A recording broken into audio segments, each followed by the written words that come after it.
Días a todos y a todas las presentes y también a quienes nos siguen virtualmente. Hoy estamos en nuestro último café con la JEP del año con el magistrado Oscar Parra y vamos a hablar sobre la audiencia del caso 03 en Casanare y los retos que tiene también a nivel de justicia restaurativa y un poco pues como la experiencia que fue realizar esta audiencia en el marco de este macro caso. Entonces, lo primero, pues agradecerte, Oscar, estar aquí. Como sabes, es un espacio de café con la JEP, nos tomamos un cafecito, conversamos y la idea es poderle contar a la gente sobre todo cómo ha sido el trasfondo de este caso que terminó ya llevándonos a la audiencia antes de entrar a la audiencia, como contar un poco el contexto del caso y ya luego sí abarcamos la audiencia. Gracias. Muchísimas gracias, magistrada Marcela. Eh, yo creo que esta es una oportunidad muy interesante de comentar sobre los grandes desafíos en torno a estas audiencias y quiero entonces tomar como punto de partida los avances del caso 03 para ubicar la audiencia. Em, en términos muy básicos, muy sencillos, de los grandes desafíos que hemos tenido en el caso 3 es enfrentar un fenómeno macrocriminal que se dio por todo el país asociado a los mal llamados falsos positivos. Estas muertes ilegítimamente presentadas como bajas en combate que constituyeron crímenes de lesa humanidad y crímenes de guerra asociados a asesinatos y desapariciones forzadas. Nosotros hemos tomado un universo provisional de 6.402 casos, de 6.402 hechos de falsos positivos. Esta audiencia de Casanare, por ejemplo, se concentra en 303 de esos 6.402 hechos. Y este es un caso en el que hemos llamado a interrogatorios ya más de 800 militares civiles involucrados con la práctica, entre otros actores relevantes para entenderla.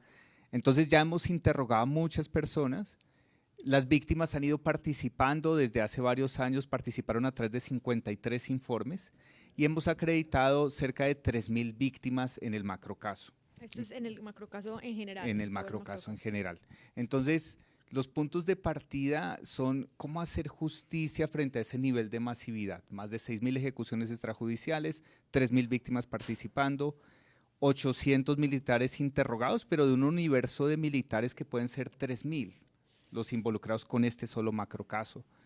Y Y dinámicas territoriales distintas a lo largo del país. exactamente, nosotros, el paso metodológico ha sido trabajar primero de abajo hacia arriba, a diferencia de los casos FARC que empezaron de arriba hacia abajo. Este es un macrocaso que ha empezado de abajo hacia arriba para entender las dinámicas de la transmisión de órdenes, transmisión de informaciones, entender las unidades militares, la dinámica del funcionamiento militar, el desafío de partir de un tema que no es menor, la presunción de legalidad que tenían muchos de estos hechos, y por eso nos concentramos en territorios críticos a lo largo del país por la masividad y sistematicidad que había tenido el fenómeno en este tipo de territorios. Muy recientemente, esta semana, por ejemplo, publicamos la quinta imputación en el marco Ujú. de estos subcasos territoriales respecto al caso de Huila, donde se imputaron ya a 4 generales, incluyendo a un excomandante del ejército. Entonces, nosotros hemos ido con cada caso territorial avanzando en algunas dimensiones del fenómeno, algunos segmentos del fenómeno, y lo mismo ha pasado con las audiencias. Cada una de las audiencias ha tratado de visibilizar particularidades del fenómeno en contextos territoriales distintos. Ujú. Entonces, eh, también en términos ya metiéndome un poco más a detalle en lo que pasó en Casanare con los hechos, ya para explicar la audiencia, resaltar entonces que se trata de cerca entonces de 300 asesinatos que estaban bajo análisis. Ahora nos concentramos en un periodo temporal específico entre 2005 y 2008 que tomaba cerca de unas 212 de los hechos y con un número aproximado de entre 100 y 200 víctimas participando en relación con esos hechos. Al igual que en muchos de los otros subcasos, las dinámicas de los falsos positivos en el territorio han seguido un modus operandi relativamente similar. Una planeación, una ejecución y un encubrimiento de los crímenes. Unos roles que empiezan a tener un grupo de personas, de militares y algunos civiles en relación con estos hechos. Nosotros demarcamos que en ese aproximado de 300 asesinatos pudieron haber participado entre 300 y 400 personas a lo largo de varios años, pero la tarea de la JEP y la tarea de la sala de reconocimiento a la cual yo pertenezco es la de identificar las máximas responsabilidades. Y nosotros determinamos que 25 militares, 25 personas, 22 militares, un civil y un agente del Estado y 2 reclutadores civiles, eran los 25 máximos responsables de todo este entramado. La audiencia en Casanare se concentró en esas 25 personas, de las cuales 23 reconocieron responsabilidad. Hubo 2 personas que no reconocieron responsabilidad y fueron remitidas a la unidad de investigación y acusación. Y en términos generales, ¿cuál era esa planeación, ejecución y encubrimiento para que entendamos de qué estamos hablando? Se trata de muchos casos donde en el marco de, primero, presiones que venían desde el más alto nivel superior, desde la comandancia del ejército, desde las comandancias de división, desde la comandancia de brigada, desde la comandancia de batallón, presión por la presentación de resultados operacionales que en la época de los hechos consistieron fundamentalmente en bajas. Esas eran presiones entonces para presentar bajas como el resultado privilegiado en lugar de otro tipo de resultados operacionales, distinto a capturas o distinto a desmovilizaciones. Las bajas eran lo que otorgaban, era el principal indicador de éxito militar y eran las que otorgaban los permisos, las que otorgaban los ascensos, las que otorgaban medallas, las que otorgaban cursos en el exterior. Y otro tipo de incentivos tanto positivos como negativos, porque también si no se presentaban bajas, entonces muchos militares lo que nos han dicho es que podía estar en juego la posibilidad de que fueran retirados del ejército o que se bloquearan sus ascensos. Ese era uno de los primeros componentes de razones. Hay otras dinámicas asociadas al fenómeno en el Casanare, por ejemplo, el impacto de la desmovilización paramilitar, y por eso el señalamiento o la selección de antiguos desmovilizados a veces como víctimas o la selección de antiguos desmovilizados como reclutadores, como personas que después señalaban a otras personas para ser seleccionadas como víctimas. Y resaltar que el fenómeno entonces en el Casanare tuvo diversas modalidades y unidades militares dentro de la Brigada 16 en Casanare que tuvieron un especial rol, por ejemplo el Gaula Casanare. El Gaula Casanare era una unidad antiextorsión y antisecuestro, una unidad pequeña, pero que en el periodo de análisis desarrolló cerca de entre 90 y 100 asesinatos.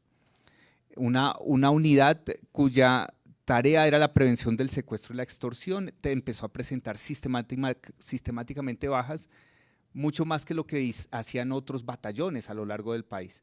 Entonces nosotros empezamos a visibilizar particularidades del fenómeno allí y eso va a marcar las dinámicas de cómo organizamos la audiencia. Y digamos, bueno, tú hablas de 25 máximos responsables, pero las audiencias a lo largo de los años también se hicieron con otro montón de personas que comparecieron ante el caso que les permitieron entonces a ustedes llegar a esos 25 máximos responsables. Exactamente. Que es parte como del trabajo que no se ve y luego como que la gente a veces es como, bueno, ¿dónde están los resultados? Pero es como toda esa filigrana que se va tejiendo para que podamos llegar finalmente a tener claro quiénes son las personas a las que vamos a imputar. Exactamente. De hecho, eso introduce un gran dilema o un gran debate sobre el alcance de la justicia en este tipo de macrocasos, porque lo que hemos hecho en esta audiencia, que vamos a explicar ahorita a detalle, es concentrarnos en un componente de la justicia, pero uno más de muchos otros componentes. Por ejemplo, Actualmente hay una sala de definición de situaciones jurídicas que se está concentrando en el análisis de unas 200 de esas personas que no son máximos responsables. Y frente a ellas van a empezar dinámicas restaurativas complementarias al trabajo que hicimos con estas 23 personas. Entonces, y eso introduce también muchos debates que surgían con las víctimas y que explicaré a continuación. Listo, entonces cuéntanos esos desafíos que tuvieron para la programación de la audiencia y ya como en su propia realización, porque es verdad, como tú dices, el tema de justicia transicional no es solo a nivel de justicia, digamos, jurídica, sino que aquí hablábamos ahorita como esa interrelación con otras áreas, pues es como la justicia restaurativa es como una hermana propia de la judicial, por decirlo así, van de la mano en la justicia transicional. Entonces, ¿cómo fue esa interrelación con otras áreas del saber?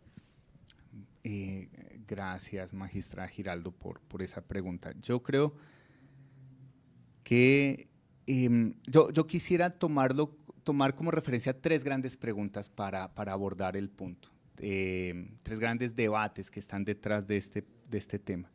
El primero es, ¿cómo hacemos una puesta en escena que de alguna manera involucre a la sociedad y tenga impacto en la sociedad en relación con este tipo de hechos? Esta pregunta de la puesta en escena no es menor en el marco de estos encuentros restaurativos por una situación que ilustro con este ejemplo. Recientemente, este exfiscal de la Corte Penal Internacional, Luis Moreno Campo, visitaba la JEP para tener unas conversaciones con algunas y algunos de nosotros. Y lo que introducía era qué tanto se conocía o no se conocía el texto de la acusación o la sentencia del juicio de las juntas. Y si uno se pregunta, y lo preguntaría uno a la audiencia, es ¿quién ha leído la sentencia? Entonces realmente casi nadie. Pero ¿quién vio el juicio de las juntas? ¿Quién recuerda la imagen del juicio de las juntas? La recuerda. Muchos de los que trabajamos en estos temas de derechos humanos o en el campo de justicia transicional recordamos esas imágenes. Aquí empieza a ocurrir también lo mismo. Nosotros, esta audiencia ocurre en septiembre, pero la imputación la habíamos hecho en julio del 2022. Entonces la pregunta es, ¿quién ha leído la imputación? O sea, obviamente la hemos explicado, la hemos difundido, son 500 hojas y ahí estaba todo. Pero, ¿qué es ahora lo que sabe el país de lo que ocurrió en los falsos positivos en Casanare, lo que se proyectó en la audiencia? Este es un tema entonces que dimensiona este análisis interdisciplinario de las audiencias, porque aquí vamos a involucrarnos con unos debates sobre la puesta en escena, y los debates de puestas en escena son debates desde, como lo voy a explicar, de desafíos de la magistratura, pero acompañada del enfoque de producción y medios, el enfoque de justicia restaurativa en el caso, el enfoque de comunicación y prensa, el enfoque de trabajo psicosocial y el enfoque ya más jurídico de acompañamiento. Entonces, primera idea allí, primer gran debate, primera pregunta, la puesta en escena. La segunda gran pregunta es cómo responder a ese desafío de la puesta en escena cuando se trata de miles de hechos, en este caso 300 hechos aproximadamente, con cientos de victimarios, como lo explicaba, y cientos de víctimas participando.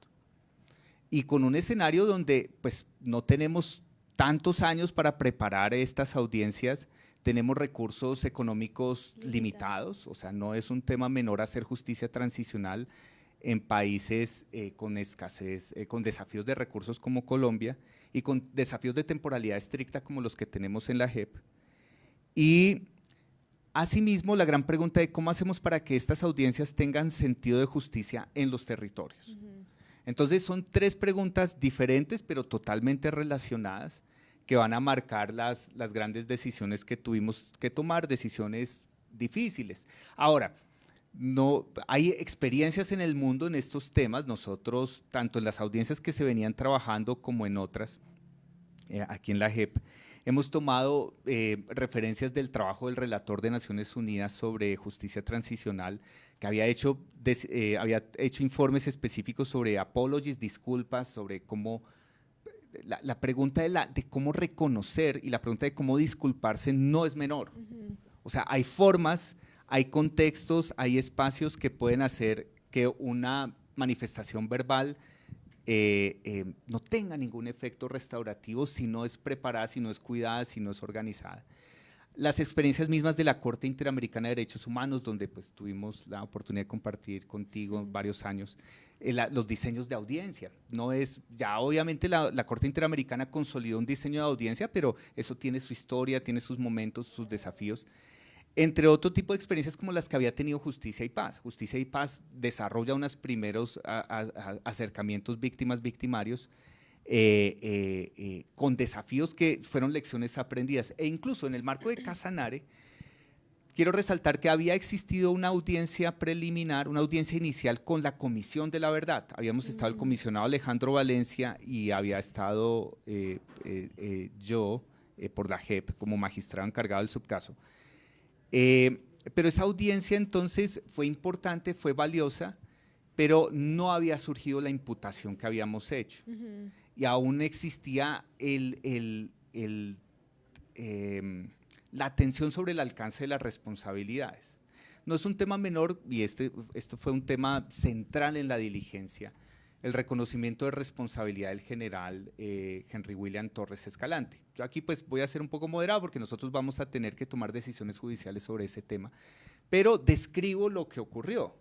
En términos descriptivos, el máximo responsable que tenía un protagonismo central en esta audiencia fue un mayor general, tuvo un alto rango en el ejército. Al comienzo de los procedimientos ante la Jurisdicción Especial para la Paz había manifestado que no reconocía ningún tipo de responsabilidad. Después, en los primeros interrogatorios, reconoció una responsabilidad por omisión. Y después, pero nosotros hicimos una imputación de responsabilidad por autoría mediata por el dominio de la voluntad en aparatos organizados de poder, una responsabilidad por acción. O sea, la responsabilidad de impulsar un aparato criminal que estuvo detrás de gran parte de los asesinatos. O sea, no era una omisión lo que estábamos imputando. Entonces, gran parte de los desafíos era qué tanto iba a reconocer eso y cómo lo iba a reconocer. Y eso es parte, lo estamos evaluando judicialmente, pero lo que quiero situar a la audiencia es que ese tipo de recorridos en una de las personas que tenía una máxima responsabilidad, hacía también que cómo nos pensábamos esta audiencia era especial también respecto a eso. Y todo lo que está detrás son los alcances del derecho a la verdad, las narrativas, o incluso el debate sobre el impacto transformador de estas audiencias está anclado en cuál es la conciencia pública que se crea en torno a este tipo de hechos a partir de este trabajo judicial. Oscar, es que básicamente cada detalle de lo que pasa en la audiencia está medido, organizado, en dónde se pone la gente, qué tipo, cuántas horas pasan, cuántos recesos hay, en el público, dónde está sentado cada persona, o sea, las cámaras, mejor dicho, todo tiene una razón de ser. Y también creo, más allá pues como de lo que se ha aprendido de otros sistemas, justo también hemos aprendido de las audiencias previas que hemos hecho en la JEP, porque pues ya ha habido otras audiencias en el mismo macrocaso 3 o en el 01, en fin, que en el 04 con Dabeiba también empieza uno como a decir, bueno, en esta pasó esto, deberíamos mejorarlo y vamos nosotros también ajustando nuestras propias metodologías. Yo creo que hay un punto importante que yo lo he visto también en los casos en los que yo he estado, como de construir la verdad propia para entender y dimensionar el daño causado. O sea, porque son personas que por muchos años han tenido una narrativa y una explicación de lo que hicieron o de lo que dejaron hacer, y es como de construir eso y entender pues lo que pasó desde otro punto de vista. Entonces, lo que mencionas de este general, pues como de su evolución en el pensamiento y en el reconocimiento, hace parte de ese trabajo interdisciplinario que no se logra sin el apoyo psicosocial, por ejemplo, y no es solo una labor judicial de defensa, o sea, se necesita otra labor que logre que él haga ese reconocimiento. Entonces me parece muy interesante. Hablemos también entonces de pronto como de cómo fue la organización con los comparecientes y con las víctimas, como para llegar a tener un acuerdo de cómo iba a ser la audiencia. Sí, esta es una pregunta clave. Voy a tomar una idea inicial de los espacios, que me parece importante, de los símbolos, y después voy a concentrarme por actores que intervenían en la audiencia. O sea, digamos que por algunos temas y por los actores vamos a ver debates distintos. Frente a los temas y los espacios, la idea del espacio aquí es muy importante. O sea, tanto como espacio físico, pero también como espacio simbólico. En términos del espacio físico, también mezclado con lo simbólico, aquí están los desafíos entre lo adversarial y lo dialógico restaurativo.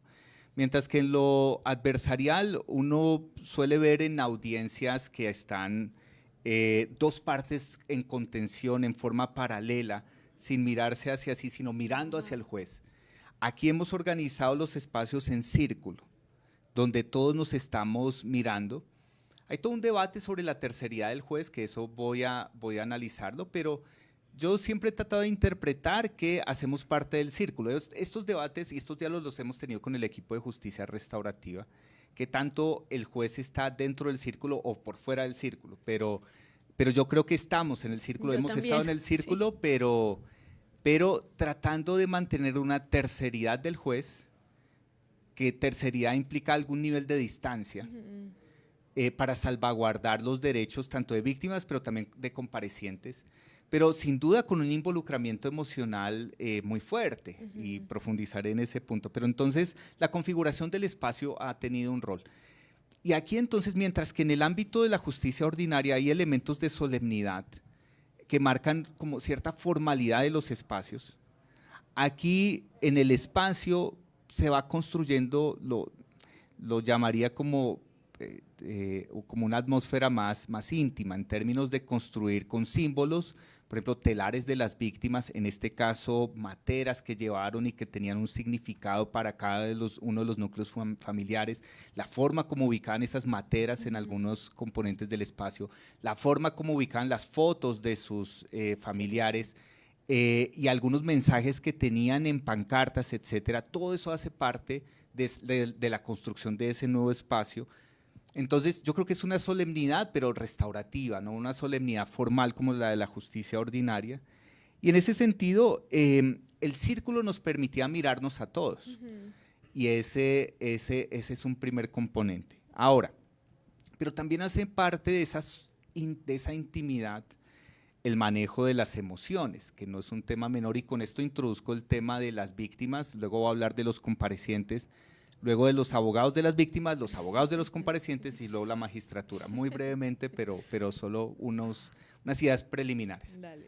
Porque frente a las víctimas está el anhelo de justicia, pero también son a veces entre 15 y 20 años de espera de justicia donde el Estado ha fallado bastante, donde se resquebrajó la confianza en el Estado, no solo por lo que pasó, porque fueron funcionarios estatales, servidores públicos, militares, quienes cometieron muchos de los hechos, sino también la inacción de la justicia, la impunidad.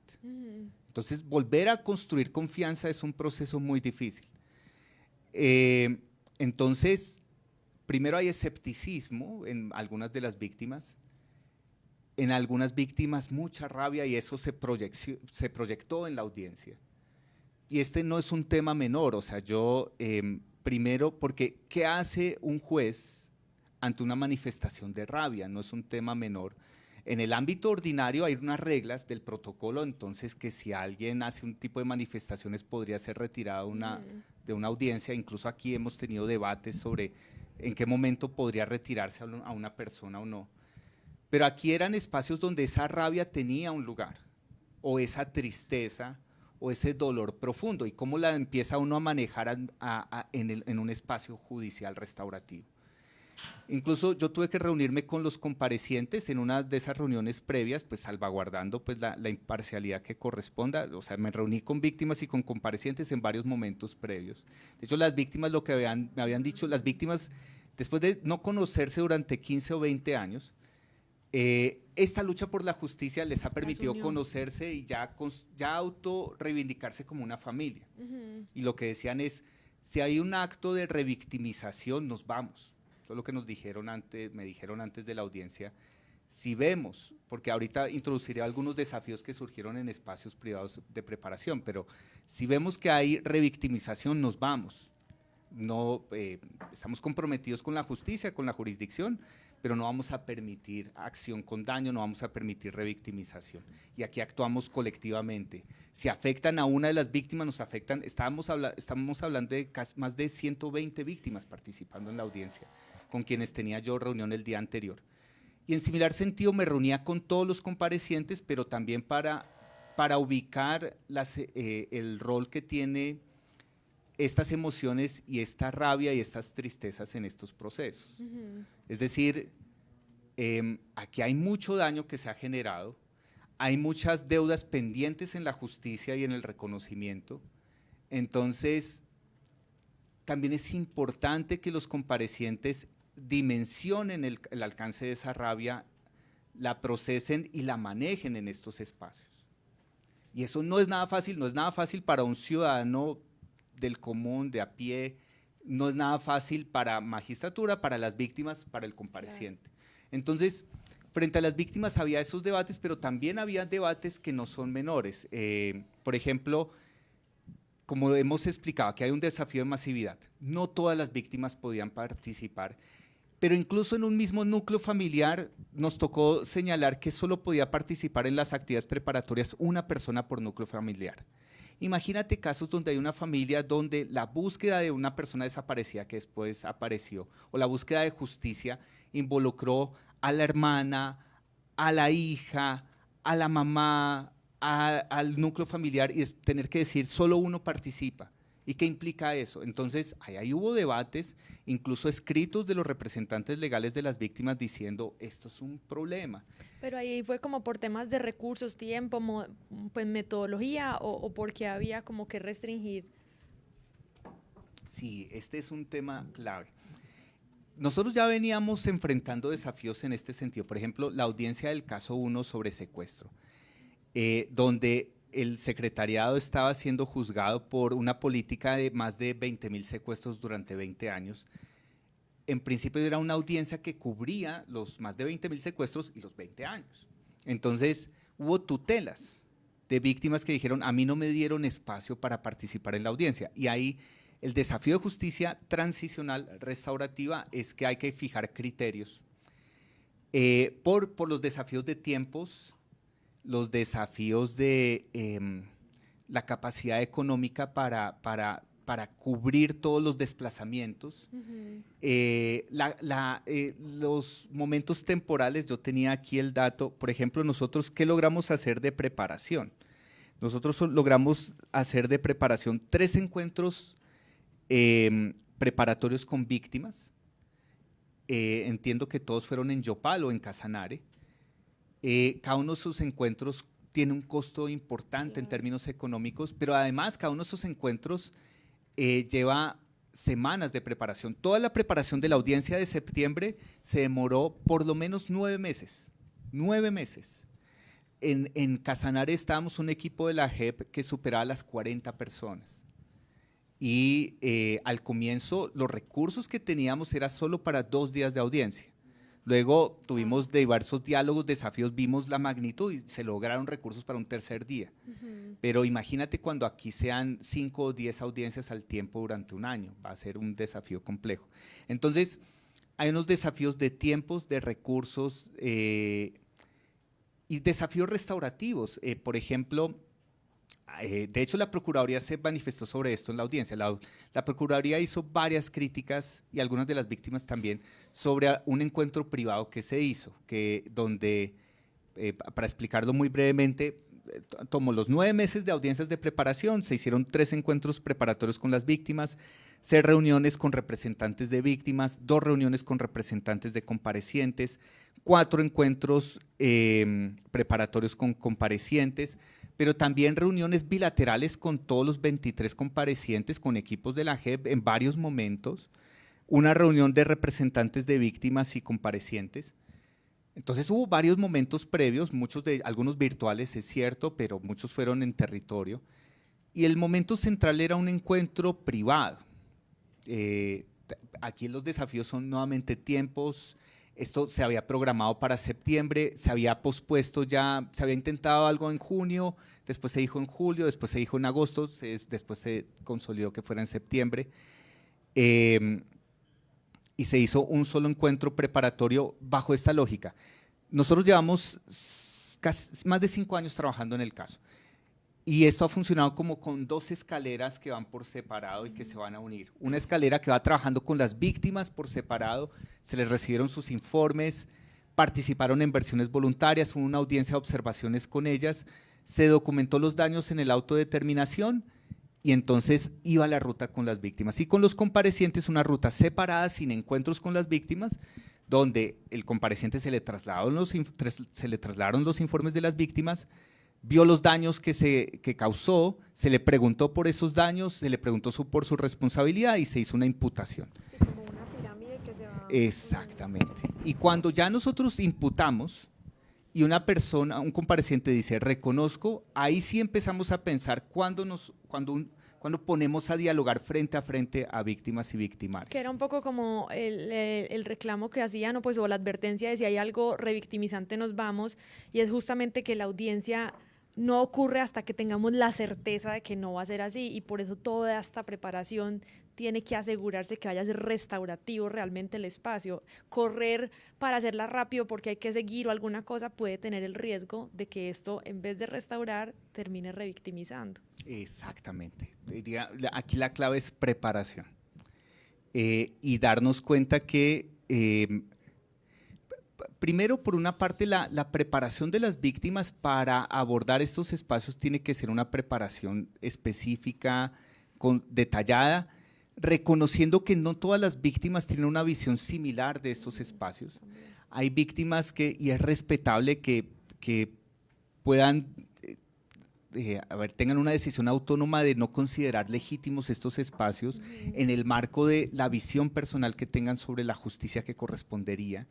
Otras víctimas que sí quieren interactuar con los comparecientes, otras víctimas que dicen, mire, yo valoro el espacio, yo quiero ver, pero no me pongan a dialogar con esta persona. Entonces, ahí van surgiendo varios desafíos y por otra parte, frente a los comparecientes, de alguna manera hay que decir que son los máximos responsables, algunos máximos como ejecutores notorios. Entonces, algunas personas que hayan tenido un involucramiento notorio, masivo, con hechos de violencia, va a enfrentar más dificultades en estos procesos restaurativos. Digamos, eso es parte de lo que también corresponde sanar. Entonces, y por otra parte, hay otras personas que también tienen una visión compleja, por decirlo de alguna manera. No, insisto, nosotros vamos a tener que tomar una decisión judicial, quiero dejarlo en unos términos muy moderados de opinión, respecto al alcance que debería tener o no su reconocimiento. Entonces, y ahí hay unos debates sobre el lenguaje que hay que usar, las palabras que hay que usar, el tipo de diálogos que pueden surgir. Hay personas que quieren, que uno ve que quieren reconocer, pero las palabras que utilizan pudieran ser revictimizantes. Exacto. Entonces, ese proceso se ha ido caminando con el equipo de justicia restaurativa. Pero también debo hablar de la representación legal de las víctimas y la representación legal de los comparecientes. Solo hay una cosita, eso que acabas de decir, muchas veces, por ejemplo, no sé, alguien está muy nervioso y traes una hoja para leer como su reconocimiento, y a veces eso es percibido como que no es sincero, no es real. Entonces, lo que dices, o sea, el tono que se usa, las palabras que se escogen, la manera, si se mira a las víctimas, si no se mira, si lee, si no lee, todo eso tiene un impacto en que la gente sienta la sinceridad en las palabras de quien está reconociendo. Exactamente, este es un tema clave porque la literatura en justicia restaurativa ha planteado esos debates sobre hasta qué punto estos espacios se vuelven por llamarlos de alguna manera libreteados, digamos, son espacios de puestas en escena donde pues cada quien hace de alguna manera tiene un rol, un performance, por decirlo de alguna manera, según la literatura, o sea, digamos, hay literatura específica escribiendo sobre performance en este tipo de escenarios, pero la idea es cómo construir un espacio legítimo, espontáneo, y por definición no son espacios controlados, que para magistratura eso es bien complicado. Te voy a poner un ejemplo antes de volver a los temas que estamos trabajando. La entrega de medallas.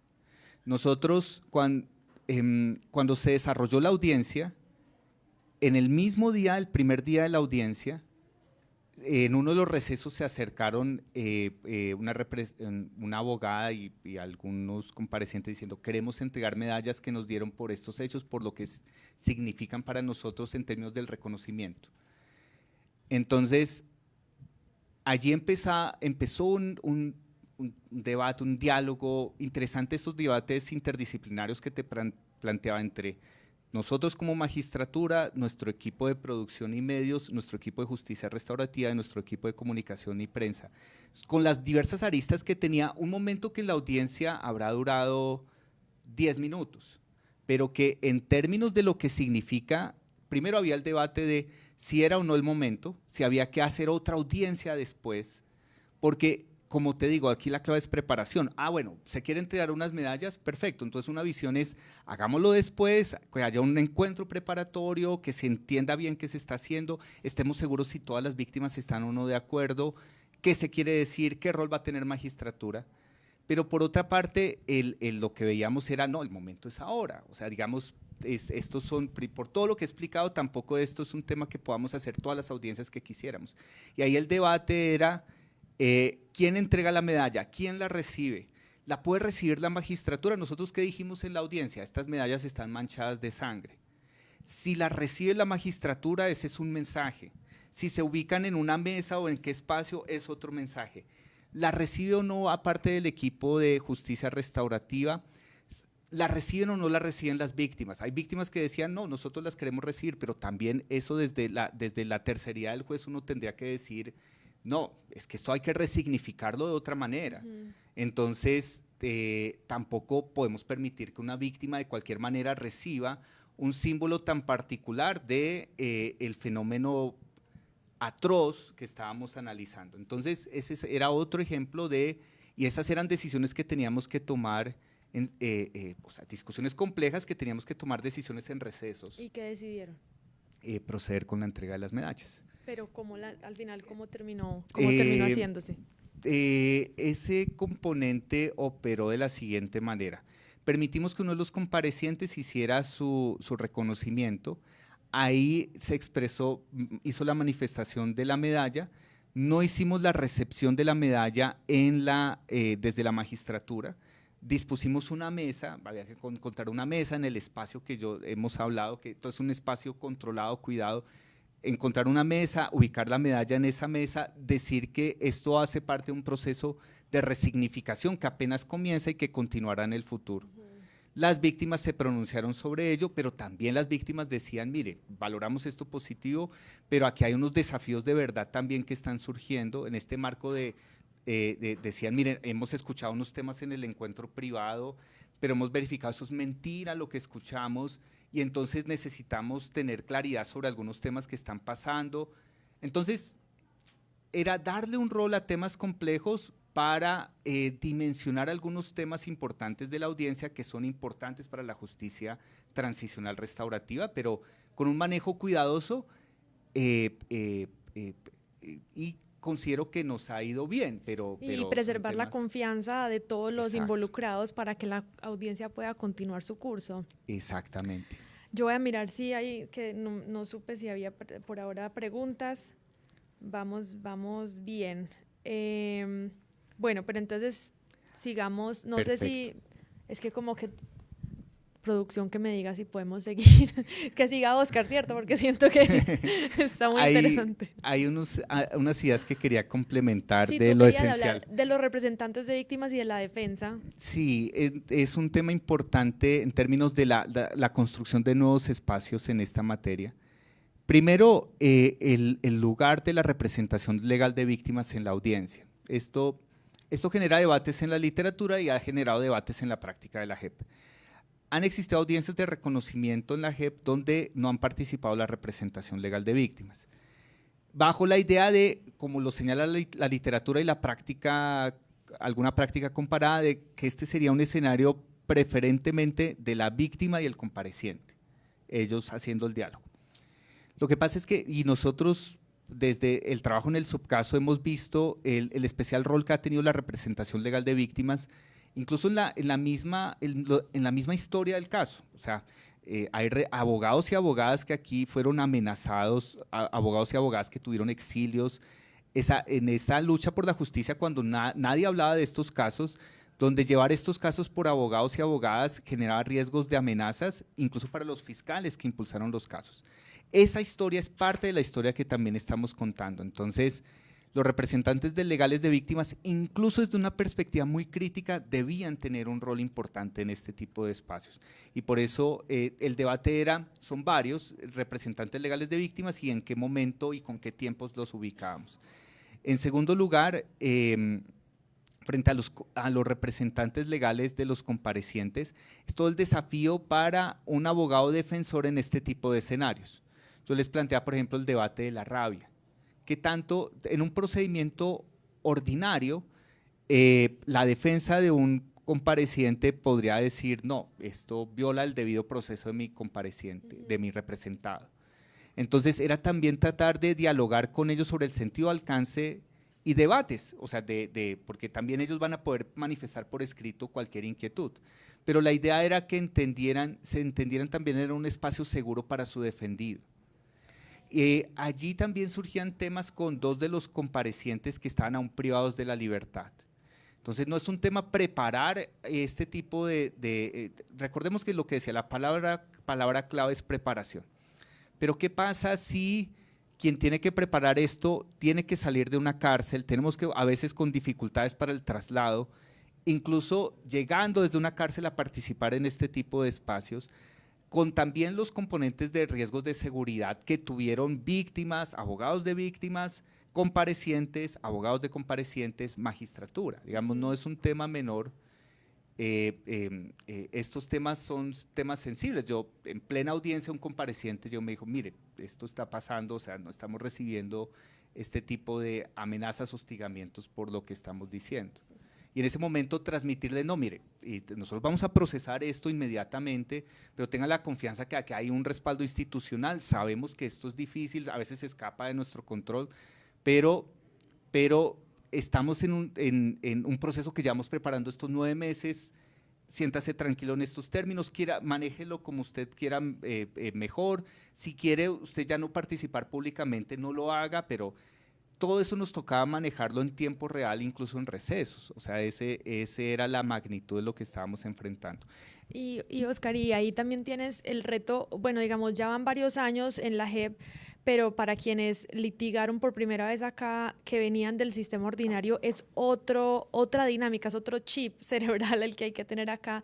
Entonces, lo que tú dices, como, bueno, denle un espacio a la rabia como algo normal y humano que va a surgir en la audiencia sin que eso implique que usted sienta que se está violando el debido proceso, es como cambiar la manera en la que se litiga en la ordinaria e incluso el tema de reconocimiento, o sea, en la ordinaria podría ser más como espere a ver qué se prueba y aquí es entre más diga, le va mejor. Entonces es una diferencia completa en la manera en que se litiga en un lado y en el otro y aprender eso también ha tomado mucho tiempo.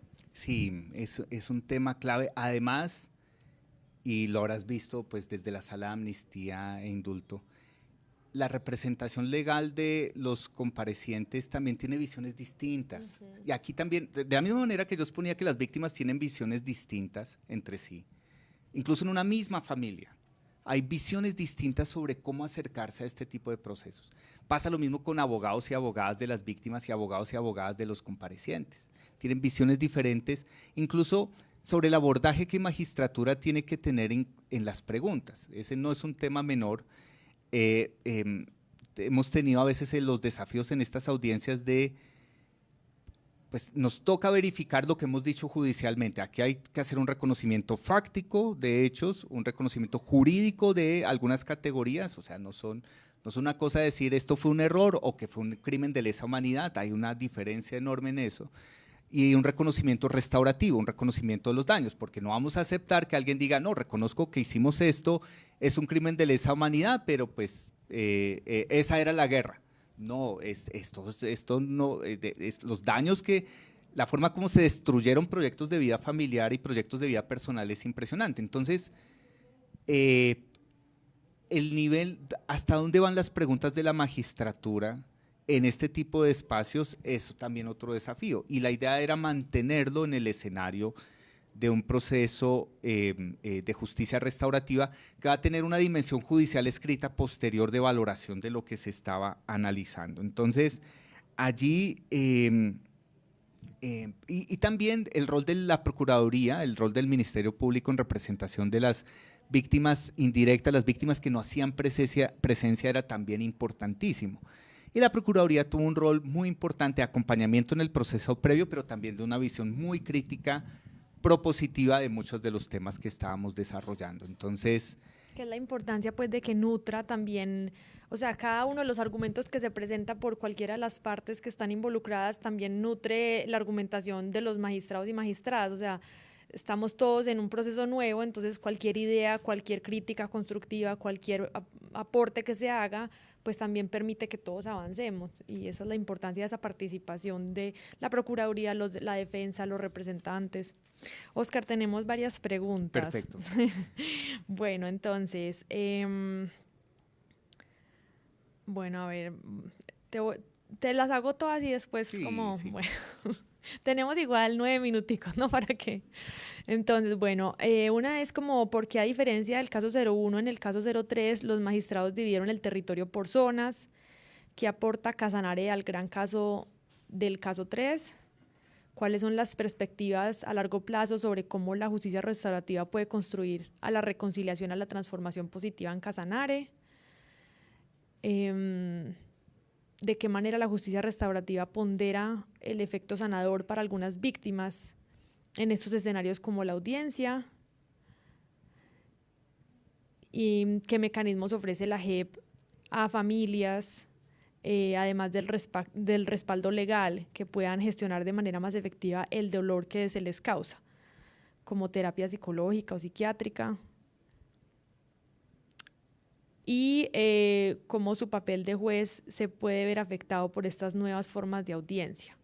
Yo creo que algunas de las cosas pues ya las has mencionado, pero de pronto recoger ahí. Sí, yo comenzaría con esta última pregunta que me parece clave, no es un tema fácil.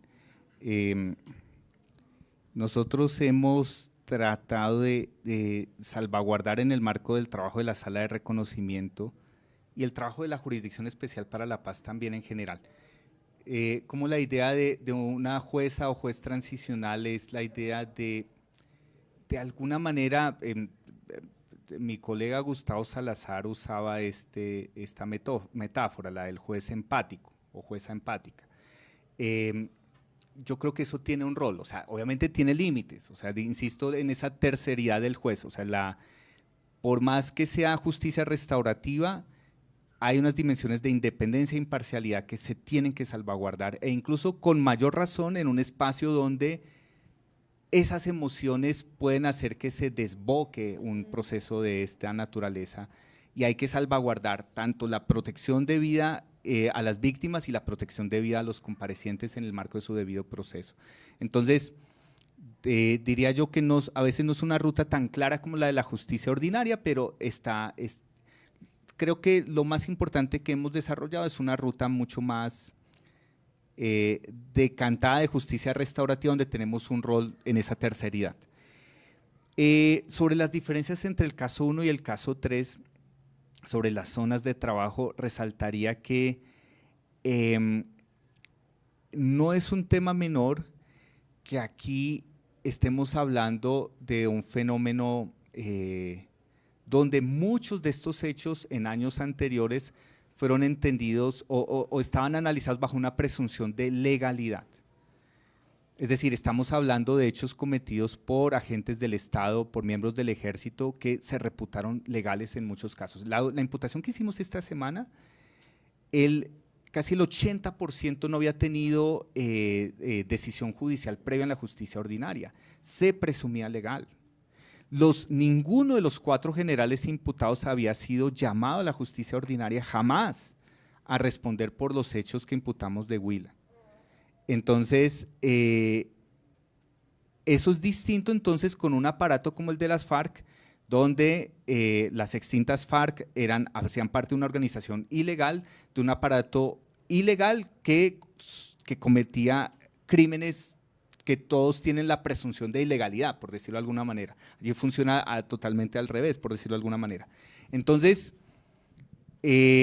revertir esa presunción de legalidad con debido proceso implica entonces una tarea súper cuidadosa que nos exigió avanzar de abajo hacia arriba en muchos de estos territorios críticos, y ese no era un desafío que enfrente el caso 1, por ejemplo, donde la política de secuestro, digamos, el secuestro era una política incluso pública de las FARC, entonces, de las extintas FARC. Entonces, en cambio aquí, ¿cuál es la política detrás de las ejecuciones extrajudiciales que estamos analizando? Ese es un debate en el que llevamos 6 años y es un debate que no se ha cerrado y es un debate donde estamos con muchos desafíos. Y rápidamente en las otras preguntas sobre en qué términos esto es transformador, yo creo que por todo lo que he explicado en esta hora, el gran impacto de la audiencia es romper el negacionismo que existía frente a estos hechos.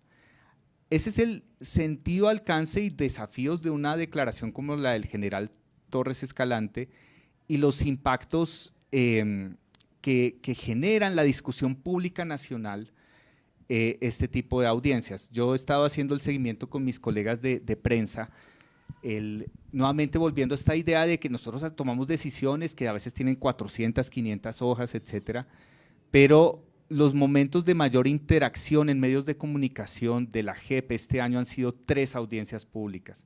La audiencia sobre Mancuso, la audiencia de Dabeiba y la audiencia de Casanare. Pero en términos de la medición del debate en medios, de las columnas de prensa que se generaron, de los debates de interacción en las redes, ese no es un tema menor de cara a la literatura emergente en la relación entre justicia transicional y medios de comunicación.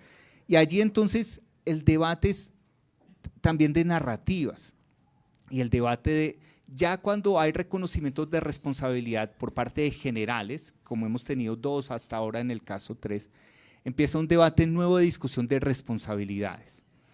Las víctimas lo han ido planteando desde una movilización legal con pancartas donde plantean quién dio la orden.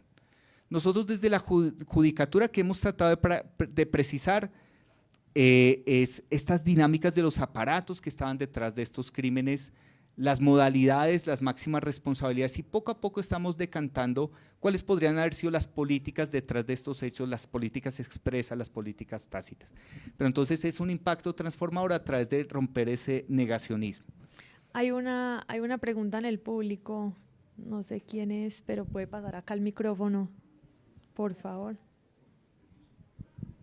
Y ya esta sería nuestra última pregunta. Muy buenos días, señor magistrado, y a todos los que se encuentran aquí presentes. Muchas gracias por este espacio. Me gustaría ilustrarme respecto de lo siguiente. Cercar las intervenciones de los comparecientes y las víctimas en las audiencias de reconocimiento de verdad puede afectar de alguna u otra forma en el facto de cómo se realizó realmente los hechos victimizantes? Es una de las preguntas. ¿Considera, señor magistrado, que se ha logrado estimar qué soportó la víctima en el momento de su victimización? Tercera pregunta. ¿Qué se ha logrado estimar para la reparación de las víctimas en un contexto de desaparición forzada, asimismo, para la no repetición? Gracias. Permiso. Muchas gracias. Yo creo con estas preguntas y las que tenía pendientes, de pronto voy a hacer unas reflexiones finales. no respondo la magnitud es que son preguntas muy importantes y claves. Por ejemplo, la pregunta de las garantías de no repetición, o sea, ¿qué debe pasar para que estos hechos jamás vuelvan a ocurrir? Llevamos 6 años también analizando eso y es parte de lo que estamos involucrando, pero muy rápidamente, creo yo, me quiero meter a detalle con estos debates sobre el manejo, la gestión del dolor, el manejo del daño, la reparación y el efecto sanador que tratamos de impulsar con estas audiencias. La reflexión de cierre la haría en estos términos complejos, por decirlo de alguna manera. Ninguna de estas preguntas tiene una respuesta correcta. Quiero Única, plantearla desde… una sola respuesta, pues sí.